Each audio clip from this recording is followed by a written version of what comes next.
Ka'asfim ma'kul. Ya. Di sini ada kata ka. Ka di sini artinya adalah seperti ya. Ya, kalau kita lihat ke ayat ini ya. Ka, teman-teman, merupakan huruf yang menggambarkan perumpamaan. Nah, kalau kita ngintip dikit aja ke ilmu balaghah, ini disebut dengan huruf tashbih. Apa itu huruf tashbih?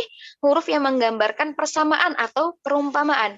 Nah, huruf kaf nih teman-teman, biasanya dipakai untuk menyamakan sesuatu dengan sesuatu yang ada, bisa juga menyamakan sesuatu dengan sesuatu yang enggak ada. Lah, gimana tuh maksudnya? Ya, misalnya gini kan, ada pernyataan nih, misalnya Khalid mirip dengan singa.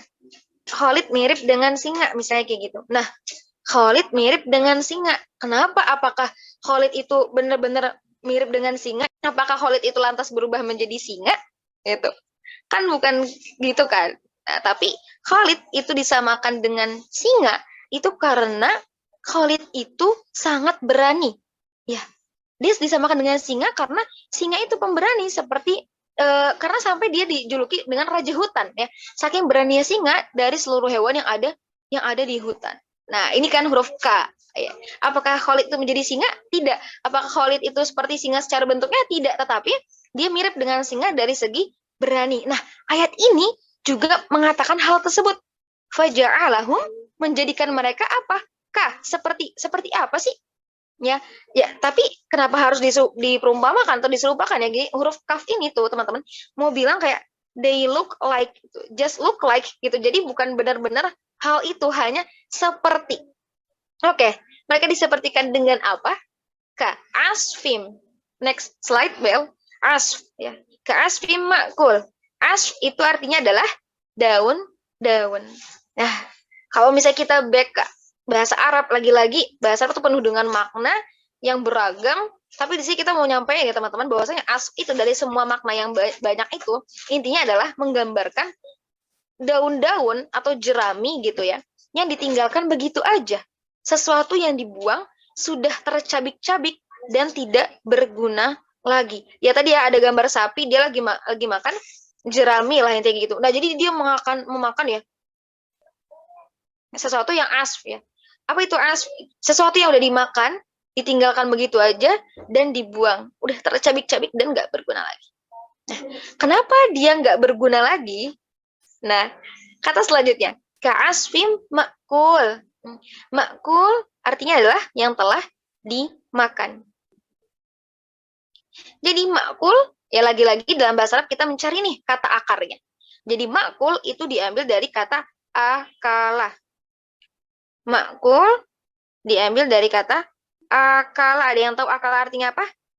Oke, akala artinya adalah makan ya. Makan, betul-betul. Artinya makan. Oke. Jadi di sini sampaikan ya, makul itu akala. Dan ini adalah bentuk aktif dari sebuah kata. Nah, kayak di bahasa Indonesia ya, jadi ada bentuk aktif dan bentuk pasif. Ya, akala ini adalah bentuk aktif, makan. Nah, kalau makul ini termasuk dari kata bahasa Arab yang pasif. Artinya berarti gimana? Dimakan. Kalau akala makan, kalau makul artinya dimakan. Nah, jadi ada juga sih yang bilang kalau misalnya makul itu bermakna memang tercipta untuk dimakan aja gitu. Karena kan artinya dimakan ya. Jadi bukan tercipta untuk hal yang lain. Sama halnya dengan jerami yang dibiarkan di pinggir jalan, jerami dan daun-daun itu tuh kan nggak ada yang tertarik ya, selain hewan-hewan yang memang mengambil sumber kehidupan dari jerami dan dedaunan liar. Kayak tadi sapi. Tadi ada sapi yang lagi makan jerami nggak sih? Ya kan? Nah, kan memang sapi ini kan dia memakan jerami-jerami itu. Nah, itulah disebut dengan makul. Sesuatu yang diciptakan memang hanya untuk dimakan. Jadi, Allah itu mau bilang ke kita ya teman-teman dari ayat ini, kalau misalnya mereka, pasukan gajah ini, ya dalam kehidupan terakhir mereka tuh mirip dengan jerami atau daun yang dimakan sama hewan-hewan. Jadi hewan itu memakan jerami dengan sangat lahap dan kuat. Nah, jadi dia akan memakan dengan sangat lahap dan kuat sampai sisanya itu berjatuhan di atas bumi. Kemudian mereka injak-injak dedaunan yang berjatuhan tadi setelah mereka selesai makan. Nah, terus setelah mereka selesai makan apa lagi? Berubahlah dedaunan itu di dalam perut mereka menjadi kotoran yang mereka buang di situ juga. Kemudian mereka tinggalkan. Ya, itulah gambaran pasukan gajah setelah dilempari batu oleh burung ababil atas kuasa Allah. Ya, jadi mereka bergeletakan, bergelimpangan, terpisah satu anggota badan dengan yang lain, terkelupaslah kulit mereka sampai mati dan tak berguna lagi.